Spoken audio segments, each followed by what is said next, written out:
Bonjour à tous. Donc nous sommes ici pour le deuxième épisode de la quatrième saison, qui est donc sur les bonnes pratiques au niveau du nesting. Et donc je suis Emmanuel Sabio.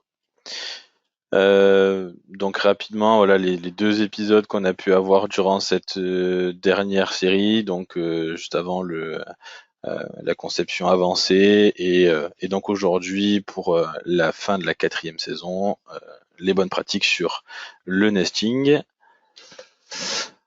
Donc dans cette présentation, on va aborder différents sujets, donc notamment en premier les fillers, donc les pièces qui vont nous servir à combler les plaques dans le nesting, comment créer des groupes dans le nesting manuel et ses différentes fonctionnalités. Comment on va pouvoir aussi capitaliser, mais du coup avec cet utilitaire du nesting, et enfin les différentes options qu'on va pouvoir retrouver au niveau des pièces dans le nesting.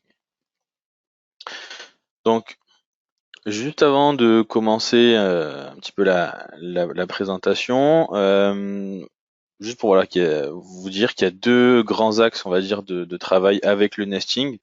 Donc, dans un premier temps, ça va être soit de travailler avec toute la partie usinage qui est embarquée dans les pièces, et donc grâce à ce système-là, on va réussir à récupérer toutes ces informations-là et les appliquer au nesting. C'est-à-dire que une fois qu'on a les usinages dans la pièce et qu'on crée le nesting, toutes les opérations qui avaient été faites dans la pièce sont conservées et sont donc répliquées dans le nesting.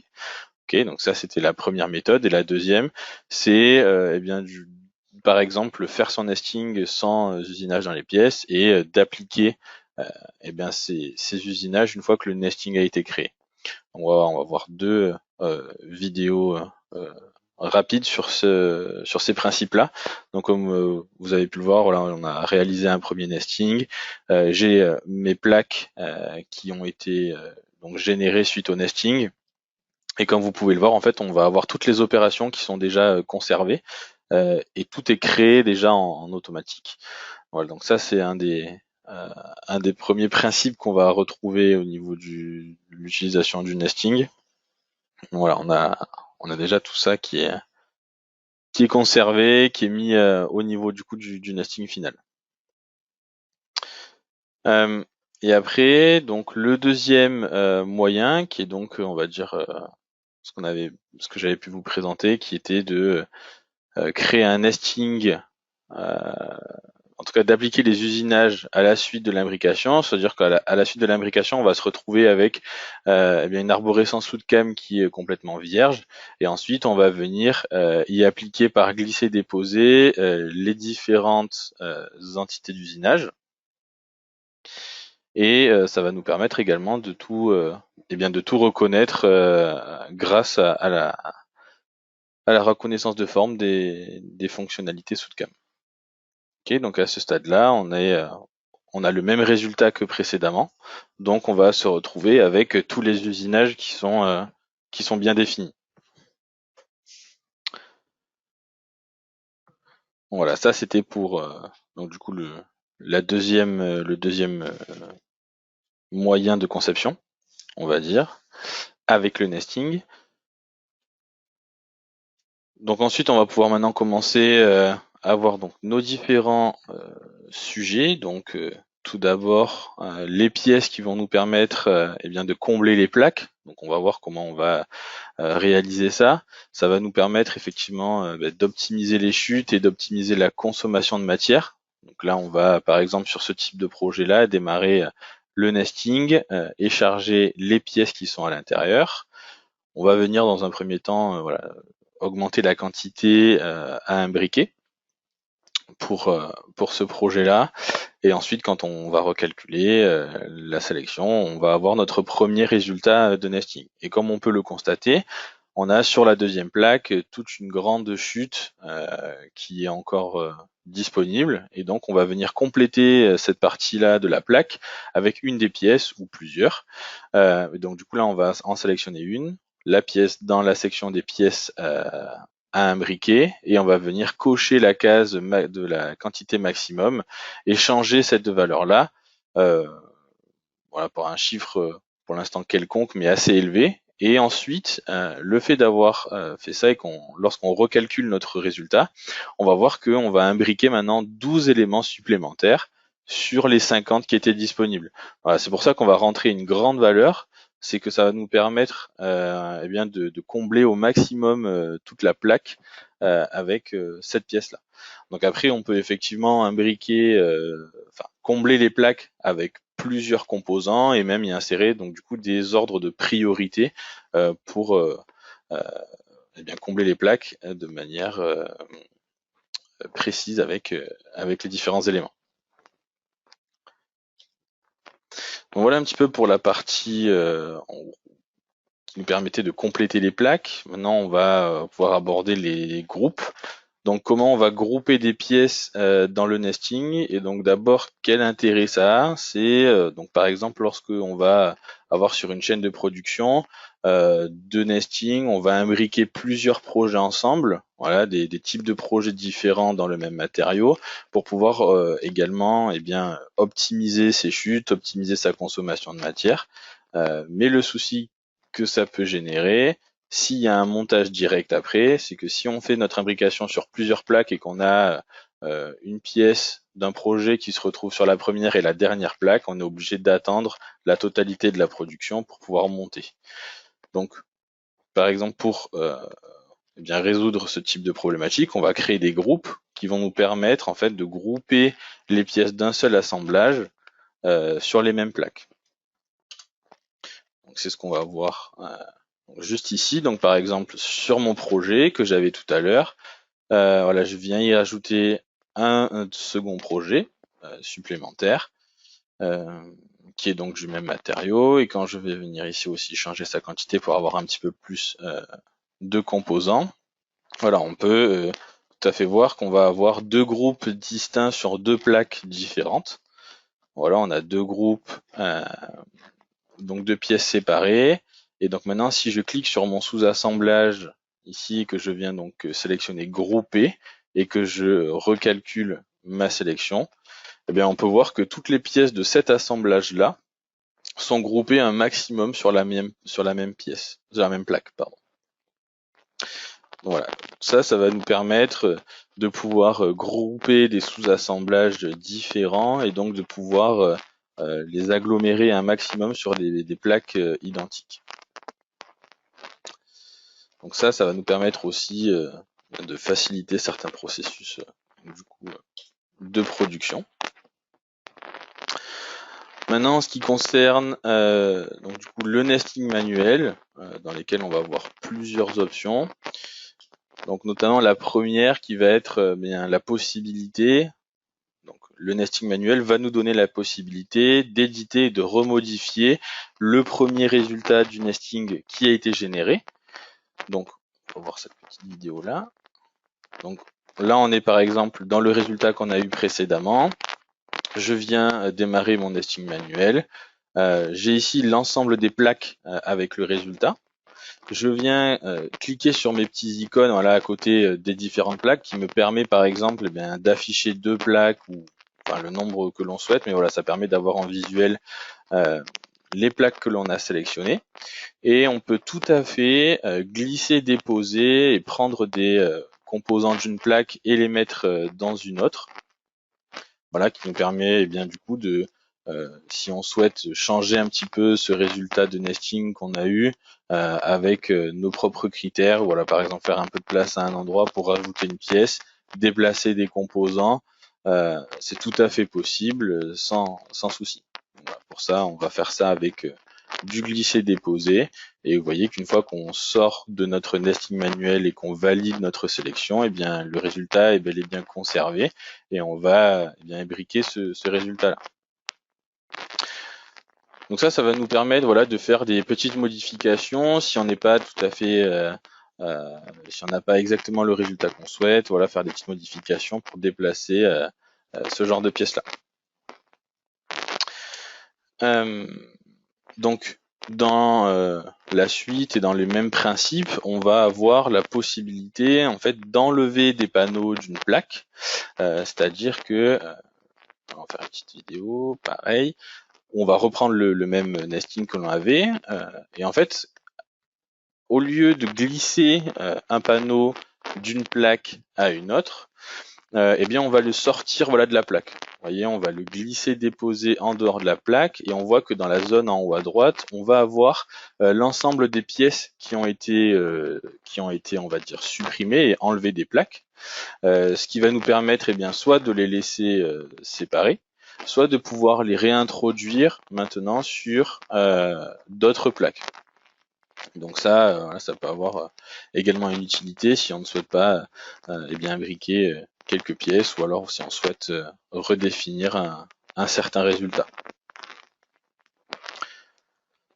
Voilà, encore une fois, un peu dans le même esprit et la même logique. Et comme on peut le voir juste en bas, on avait le résultat qui nous montrait qu'on avait certaines pièces qui n'étaient pas imbriquées parce que je n'avais pas reglissé tous les différents composants. Voilà, on peut donc déplacer d'une plaque à une autre, mais on peut aussi eh bien, complètement enlever des éléments des différentes plaques sur lesquelles on va vouloir réaliser notre imbrication. Donc ensuite, toujours dans le nesting manuel, on va voir un petit peu plus en détail comment on va pouvoir déplacer ce composant et les différents raccourcis qui sont à notre disposition. Donc encore une fois, voilà, on va retourner dans ce nesting manuel là. On va sélectionner la plaque qui nous intéresse et on va pouvoir y changer les différents éléments. Donc dans un premier temps, ici à droite, on va avoir les différentes options avec le pas de rotation de notre plaque. Donc ça, c'est ce qui va nous permettre de faire tous les différents incréments lors de la position de la pièce. Vous voyez qu'on c'est quelque chose qu'on peut changer. Donc là, avec justement le raccourci de la touche W, déjà dans un premier temps, on va pouvoir avoir un changement de la zone active. Et ici, avec les bordures en noir, c'est donc les dimensions de la dimension de sécurité avec dimension de collision. Et donc, comme vous pouvez le voir ici, avec ensuite le raccourci R, eh bien, nous allons pouvoir réaliser des rotations de pièces suivant le paramètre de pas que nous avions défini préalablement avec le pas de 30 degrés. Donc après, on y met une valeur tout à fait aléatoire, et ensuite, donc la pièce on va pouvoir incrémenter cette pièce-là sur cette valeur-là. Donc ça, c'est les deux petits raccourcis qu'on va avoir au niveau du déplacement de pièces. Donc le W qui va nous permettre d'activer et de désactiver la zone active, qui va également nous permettre, par exemple, lorsqu'on fait du nesting du pièce dans pièce, de pouvoir activer aussi la zone intérieure de la pièce, etc. Donc là, le premier raccourci, le deuxième raccourci qui est la touche R, qui lui va nous permettre de faire des rotations de pièces pour changer un petit peu sa position dans la plaque.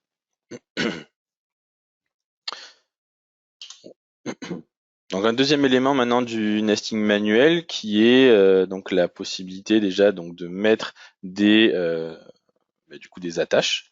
Mais il y a quand même deux, trois petites spécificités à voir sur ces attaches-là, parce qu'on va pouvoir les paramétrer. On va avoir trois paramètres distincts qui sont la hauteur d'attache, la longueur d'attache et aussi l'angle de l'attache. On va se concentrer principalement sur la hauteur d'attache et la longueur d'attache. Dans un premier temps, donc ici, la hauteur. Donc la hauteur, elle est définie, la hauteur, le paramètre que vous allez rentrer ne sera pas la hauteur réelle, d'accord? La valeur que l'on va rentrer correspond à la hauteur totale que l'on a sur le schéma ici à droite, d'accord? Et cette hauteur totale, elle prend sa référence sur la dernière passe du détourage, d'accord? Donc si on a, on prend un exemple relativement facile, 2 millimètres du coup de dépassement en fond sur notre opération de détourage, on devra rentrer une valeur de 5 millimètres dans la hauteur réelle pour avoir une attache de 3.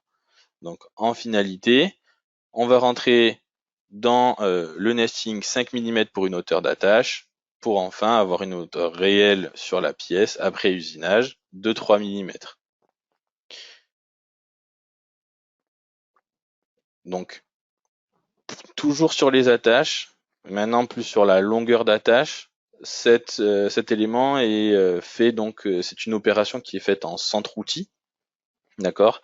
Donc encore une fois, la longueur que vous allez renseigner dans le logiciel ne sera pas la longueur réelle de votre attache sur la plaque. Ce qu'il faut bien garder à l'esprit, c'est que la longueur que l'on va renseigner, et la longueur totale, sera différente de la longueur réelle, puisque justement on va avoir la soustraction d'un diamètre d'outil dans notre attache. D'accord? Donc encore une fois, si j'ai un outil de diamètre 16 et que je veux par exemple 4 mm d'attache, eh bien je vais renseigner une longueur de 20 mm pour une finalité de 4. Voilà encore les deux spécificités qu'on va avoir au niveau des attaches et de la longueur et de la hauteur. Maintenant, on va pouvoir voir un petit peu comment on va appliquer ces attaches-là. Donc encore une fois, on va dans le nesting manuel, on vient sélectionner une plaque sur laquelle on va appliquer les différents points d'attache. On vient sélectionner le troisième icône qui est le mode d'attache. Et encore une fois à droite, les petits paramètres qui eux vont nous permettre d'ajuster tout ça. Donc encore une fois, ils sont entièrement éditables et modifiables à cette étape-là. Donc je viens sélectionner la petite case à cocher et changer ici, par exemple dans mon cas, la hauteur à 3 mm. Donc ça, c'est pour faire suite aux différentes précisions que l'on a vues juste dans les slides d'avant. Et enfin, on vient, une fois qu'on a défini correctement nos paramètres, vient sélectionner les endroits d'attache que l'on souhaite réaliser. Et donc, dans le nesting, on réalise à la fois donc l'attache sur les deux pièces euh, en une seule fois. Voilà, ça va nous permettre euh, du coup de faire rapidement différents points d'attache et notamment sur les petites pièces pour ne pas qu'elles se déplacent lors de l'usinage dans le nesting. Donc voilà, ensuite, lorsqu'on vient voir et consulter le résultat du nesting, si je viens juste afficher mes trajectoires, donc je viens sélectionner les entités d'usinage. Si je viens zoomer sur une des pièces où on a fait un point d'attache, on peut voir que le point d'attache est bel et bien présent à l'endroit d'application. Donc là, je vous montre deux pièces, mais c'est bien réparti sur la totalité de la plaque par rapport à ce qu'on a pu définir. On va ensuite une autre fonctionnalité du nesting manuel qui va être le séquencement. Donc on va avoir la possibilité de choisir très facilement l'ordre d'usinage. Donc on va encore une fois sélectionner une plaque, venir sélectionner le deuxième onglet qui était ici en haut à gauche, et on va pouvoir cliquer sur les pièces pour définir ce nouvel ordre. Donc comme on peut le voir, il y avait déjà un ordre préétabli, mais on peut très facilement en cliquant sur une des pièces, d'ailleurs là j'ai sélectionné la totalité des pièces, mais on aurait pu en sélectionner que quelques-unes, on va pouvoir réordonner ces différents usinages là sur les pièces. Ça, c'était donc du coup une autre fonctionnalité du nesting manuel. Donc juste pour récapituler, on va pouvoir donc déplacer les pièces, on va pouvoir mettre des points d'attache, on va pouvoir également changer l'ordre d'usinage des pièces, tout ça dans le nesting manuel. Ensuite, je vais vous montrer, et on va discuter un petit peu de comment on va pouvoir capitaliser sur certains projets de nesting. Donc, cette partie-là va vraiment s'adresser déjà à des imbrications qui vont être plutôt récurrentes. Voilà, si vous avez des projets qui sont assez récurrents ou des éléments qui reviennent de temps en temps, on va avoir la possibilité d'enregistrer et de sauvegarder un nesting complet. Donc, ce que on va voir juste ici, c'est-à-dire qu'on va aller pouvoir faire l'opération de sauvegarder, d'enregistrer sous, on va aller le mettre dans notre sous-data et le dossier nesting session template. Et donc, une fois qu'on a fait ça, notre nesting et notre résultat de nesting avec tous ces paramètres et sa configuration qu'on a pu changer va être réutilisable. Donc, vous voyez, là, j'ai nettoyé mon nesting et ce que je fais, c'est que j'ouvre un nesting plutôt que d'importer des fichiers sources. D'accord? Donc là, j'avais enregistré mon nesting, je le réouvre, on va faire un recalcul et enfin, on va avoir le résultat de notre nesting comme on avait précédemment. D'accord. Donc ça peut être très très utile lorsqu'on a des nestings, voilà, de certains composants, de certaines conceptions qui sont récurrentes, ou alors voilà un résultat qui va nous intéresser car il va être réutilisé plusieurs fois dans la semaine, dans le mois, dans l'année. Eh bien on va pouvoir sauvegarder ces éléments-là et pouvoir le réouvrir directement et relancer euh, ce nesting-là peut toujours bien évidemment y apporter des modifications, ça reste toujours modifiable sans aucun souci. Donc voilà un petit peu pour la capitalisation avec les projets de nesting. Et enfin maintenant on va voir donc on va se concentrer un petit peu plus sur la dernière partie de cette présentation qui sont les différentes options de pièces. On va se concentrer sur quelques-unes d'elles. Donc, pour les options des pièces, on va pouvoir y appliquer des décalages spécifiques, par exemple. Donc, si on sait qu'une pièce va être détourée avec eh bien, soit un outil un petit peu plus gros, soit voilà, on va avoir besoin d'aller faire quelques passages sur les côtés et du coup pour ne pas eh bien usiner les pièces qui sont à côté. On va mettre un écartement supplémentaire, un espacement supplémentaire entre cette pièce-là et les autres. Donc, pour faire ça, c'est assez simple. On va aller donc dans la partie des pièces qui sont imbriquées. On va sélectionner le diamètre d'outil et on va modifier la valeur qui est déjà présente. Le fait de faire ça, ça va eh bien remplacer la valeur justement du diamètre d'outil par défaut qui est utilisé pour positionner les pièces. Et comme on peut le voir par exemple sur nos bases, on va avoir un décalage de pièces qui est bel et bien différent et qui va complètement prendre en compte eh bien cette nouvelle valeur là.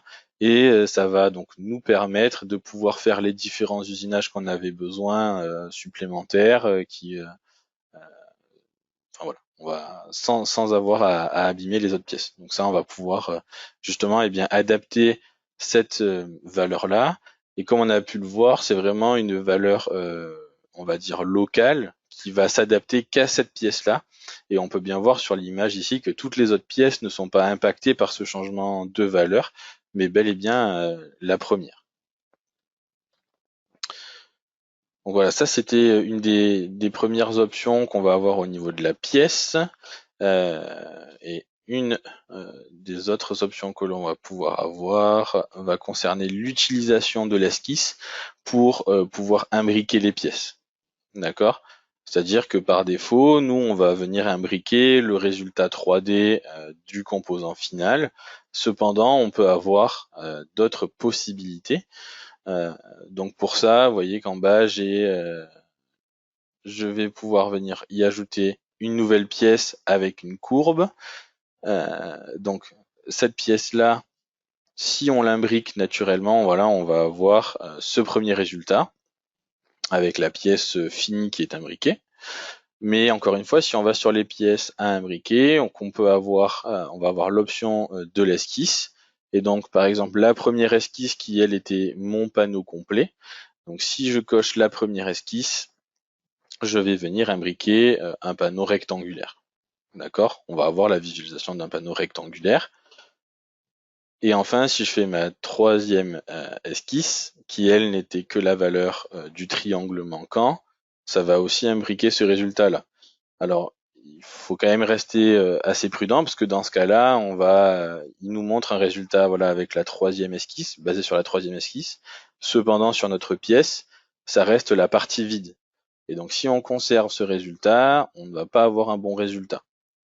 Donc la seule esquisse ici de disponible et qu'on pourra utiliser, ça restera la première esquisse qui elle va prendre la valeur, on va dire, englobante du panneau et qui elle ne générera pas d'erreur sur ça, sur le résultat de nesting. Donc voilà un petit peu pour les différentes options que l'on va retrouver sur les pièces. Il y en a quelques-unes supplémentaires, mais voilà les deux principales que l'on va retrouver.